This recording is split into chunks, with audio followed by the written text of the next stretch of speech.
Nous, on a été élevés comme ça. Donc pour nous, c'est pour moi aujourd'hui qui voit la télé, c'est un choc de voir ce que je vois en France. Et j'ai mon fils qui est en France, j'ai ma cousine et mon cousin qui sont en France, j'ai des amis proches qui sont en France. Donc je suis au courant de ce qui se passe en France. Et c'est pour moi une catastrophe. C'est une catastrophe sur le plan social, c'est une catastrophe sur le plan économique parce que la vie devient de plus en plus chère. C'est une catastrophe sur le plan de la sécurité parce qu'on est en sécurité nulle part. Et c'est très compliqué. Et aujourd'hui ici, je retrouve tout ça. Je retrouve une quiétude, je retrouve une tranquillité d'esprit. Je peux laisser la porte ouverte chez moi, il n'y a personne qui va rentrer. Je peux laisser ma voiture ouverte, il n'y a personne qui va la voler. Quand la police elle fait signe, tout le monde s'arrête. Il y a des repères que j'avais perdus et que j'ai retrouvés grâce au Maroc.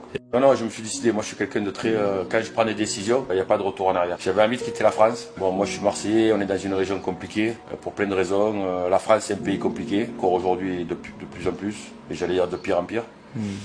Et nous, on est d'une génération, on n'a pas connu tout ce qui se passe aujourd'hui. On n'a pas connu le racisme, on n'a pas connu tout ça. Moi, on était dans des quartiers, tout le monde était mélangé, on se partageait le morceau de chocolat ou le morceau de pain, et quelle que soit la nationalité. Et on était en sécurité. Le respect existait, on respectait les parents, on respectait la police. Voilà, tout ce qui aujourd'hui en France est perdu.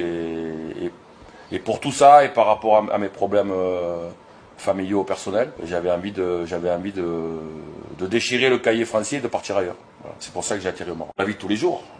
Bon, moi aujourd'hui, tous les travaux ont été faits par un artisan qui est devenu mon ami, qui s'appelle Hamid, qui est un mec fantastique et qui a fait un travail remarquable et qui est un vrai Marrakchi, bon, qui est un berbère d'origine, mais qui est un Marrakchi depuis 50 ans. Qui est un mec fabuleux, qui est comme mon frère. J'ai mon mécano, j'ai mes habitudes pour aller acheter mes légumes, j'ai mes habitudes au café. Voilà, donc c'est vrai de se constituer un réseau. Et je pense qu'il faut élargir le truc, parce que souvent, le réflexe des expats, c'est de rester entre expats.